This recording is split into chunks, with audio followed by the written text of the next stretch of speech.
your mind is working and you're getting more interesting in it.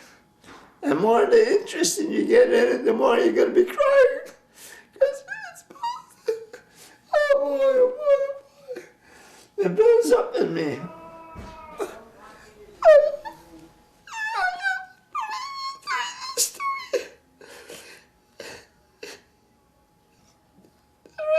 Like this.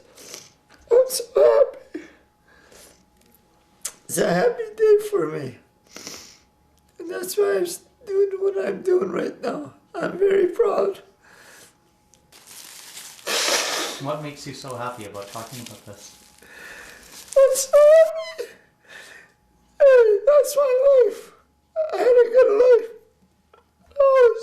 I never go against my life. Whatever I had good interviews. I had everything good, no matter where I went.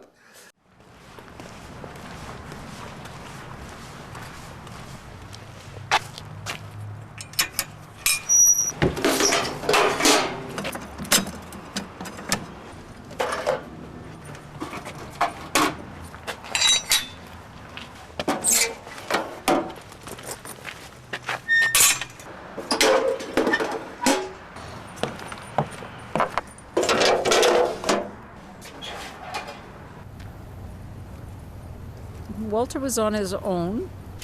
He lived alone. When he ended up in the hospital, I went to visit him, and when they asked him at the hospital who that they could call to set up for him to go home, he says, "You're looking at her, she's right there." So I was the one that he was depending on. And I couldn't say no and leave him all alone.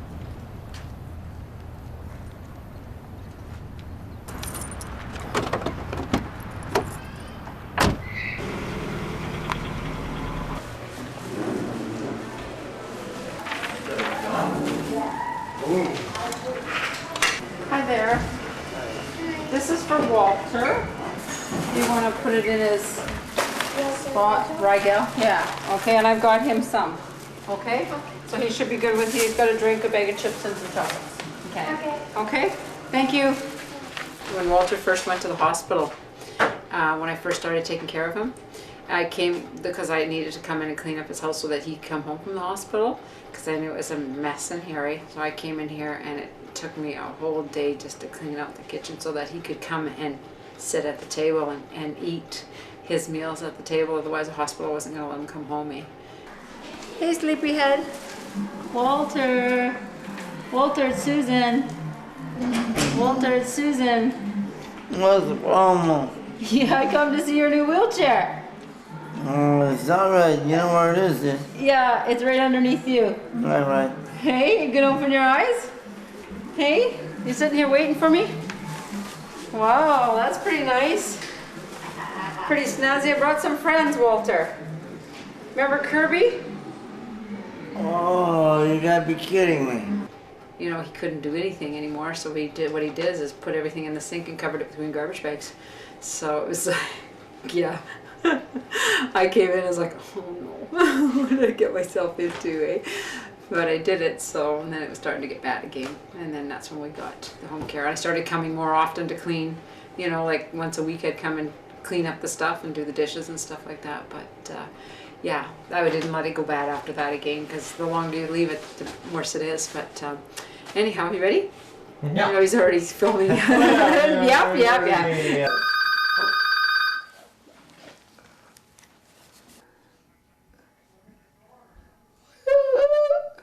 I'm looked after very well, very well. Susan is actually number one looking after me. I like her.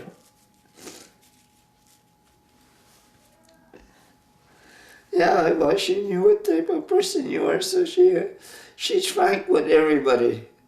Did you get a new August schedule? Yeah. You got one? I guess so. I haven't seen it. Okay, and I brought you some snacks. I'll put them in your room. Yeah. Okay, let's go in your room for a second, okay?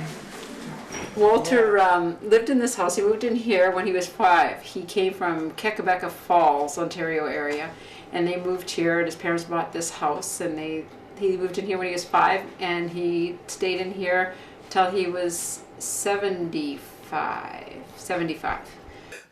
Well, the first thing I remember is the river. And my dad always liked to be by the wild lakes and that, you know. So I says, gee whiz, he's always by water, and he hit the right spot. And I like this spot. And I was swimming in there, you know. It was nice water, but it wasn't that dirty, but I was swimming in there. So there were bootleggers on Lusted. Oh yeah, heavy duty too. I used to watch these guys bury that alcohol in the snow. That was in the 40s when I got there. And I'm trying to figure out what the hell are they doing. So I said, okay, I'm gonna wait until they go in. I go about 12 o'clock at night, and boy, I look, I said, holy smoke, this is a real sharp gallon. Shining and everything. I said, what the hell they got in there that needs sunshine? And they have sunshine in there. It was alcohol, you know. And boy, so there was a bootlegger. His name was Shane. And he says, you know what? You're in a good area. I said, yeah, in a good area, but there's a lot of bootlegging. He said, well, this is the area the bootleggers are. Cops used to know these places. But we signaled them, and right away, and the cop doesn't think the kids were doing that. But we were a decoy for the cops. And we got the information to them, and the cop comes there, and there's nothing there. How old were you at this point? Oh, yeah, I was only 6 years old. Gee whiz, I couldn't believe that at that age.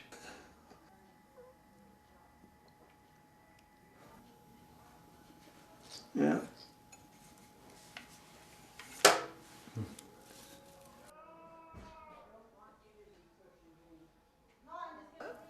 I was suspicious.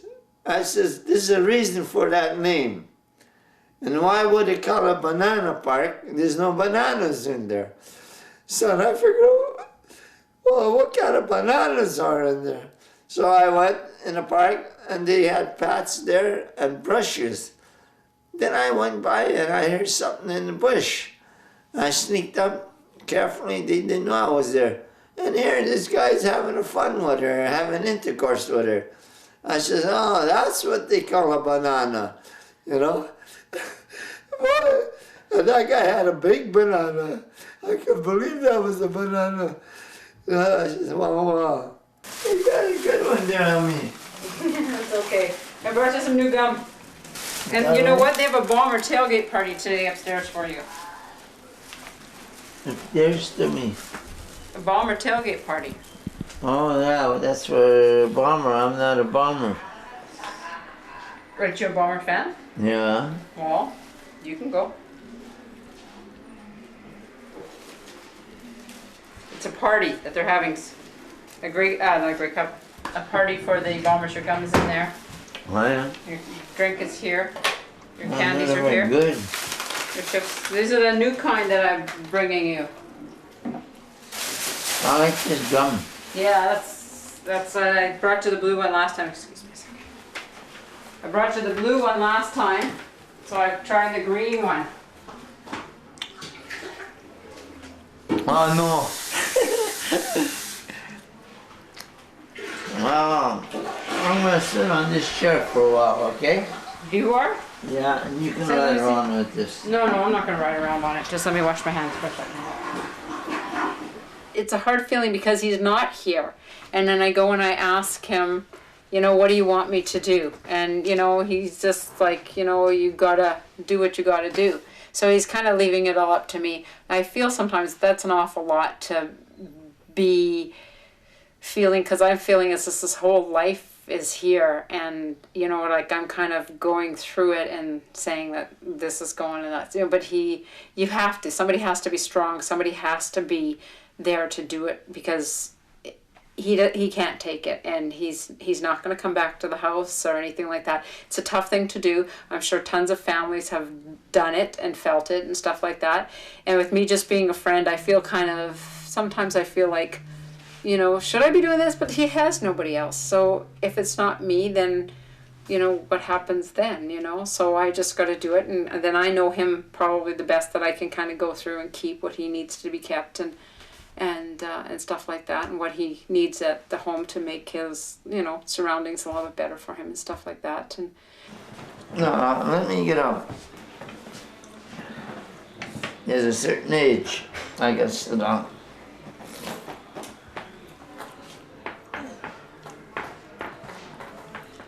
See, my bones are cracked. I know.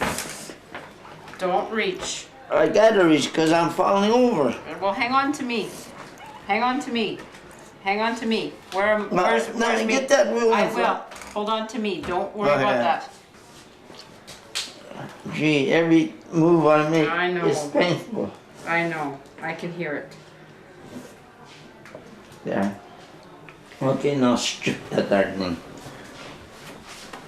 But you know what? You need to have the pressure off of your legs. It's not what I need. It's what I want to do and what I enjoy doing.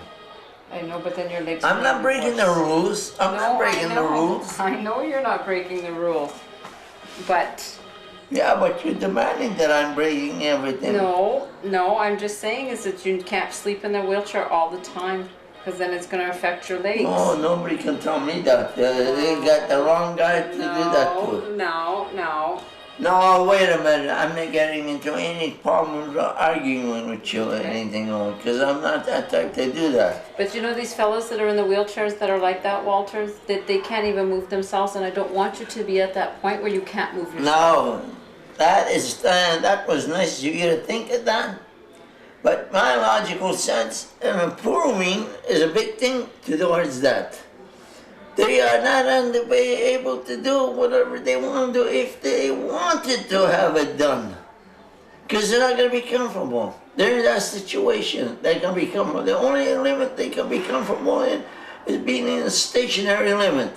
Mm-hmm. Me, I'm more on a removable limit. Because I've been watching these big carriages with these old people there. Once they're strapped in, that's it. That's their bed in heaven, right there. What are you laughing at? I don't know if it's classified as a bed in heaven, but okay. When I find something that I know, like he'll ask me, he'll say, can you look for something for me? And then when I find it, it may take me forever to find it because he is famous for making sure that nobody could find it if anybody broke in the house, right? And he did a good job at it. But when I find it for him, I get so happy, you know, that I have found something that he wanted and he's, you know, that he hasn't found for years, and it just popped into his mind. He's like, oh yeah, I have this. Could you look for this? She can find anything, no matter where it is. She'll find. She knows everything about me. She said, you can't hide nothing from me. I said, I'm thankful to have somebody like that. It's just such a nice feeling to do something so good for somebody, you know, like that. So, because he can't do it anymore. So it brings me a lot of joy too to make him feel so good. What sort of things has he asked you to track down? Well, he's looking for, right now he's looking for an initial ring, and it's got a W on it. So he says it's in the house here somewhere, but not sure where it is. Where did you find it? It was just on the floor up there, and I saw it underneath the dresser, and I said, that can't be, and I pulled it out. In his room? In his room, yeah. I looked. I didn't look at the back and stuff like that, but I was down on my knees. Yeah. Oh, thank you so much. Oh, wait till I take that to him. He'll be so impressed. Thank you very much. I'll go see him tonight, and he'll be in tears. I'll let you know, because he'll be in tears. He's so sentimental. That's the way I am. But I always was like this, crying and that, because I'm happy. He's such a nice man. He's very compassionate and true to a lot of things. And she's proud of it. Yeah, she is. Yeah.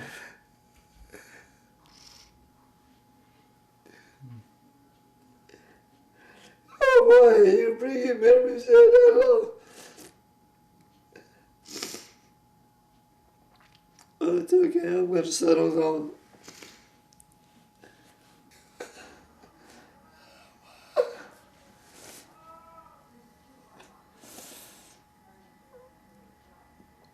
It's kind of sad when these people are left alone, you know.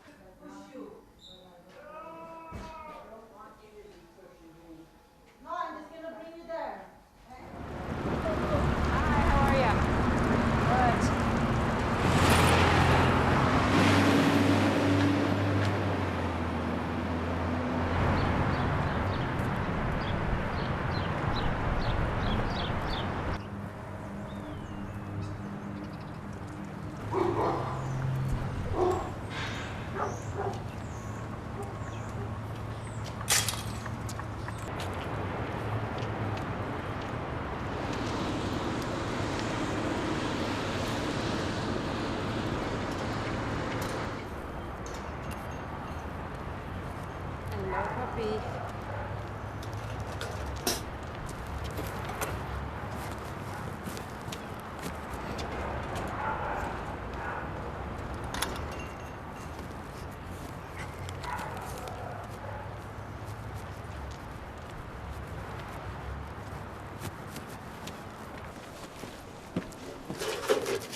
Everybody always called me the mail lady, and everybody still does. The mail lady's here.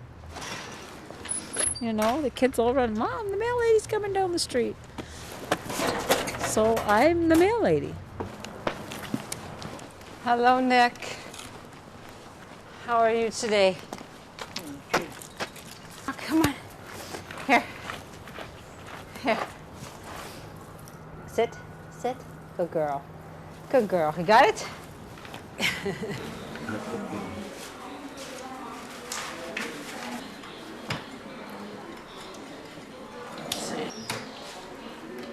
I'll close your door when we come back. Okay. You ready? George and Julie are downstairs. They came to visit. They did, eh? Yeah.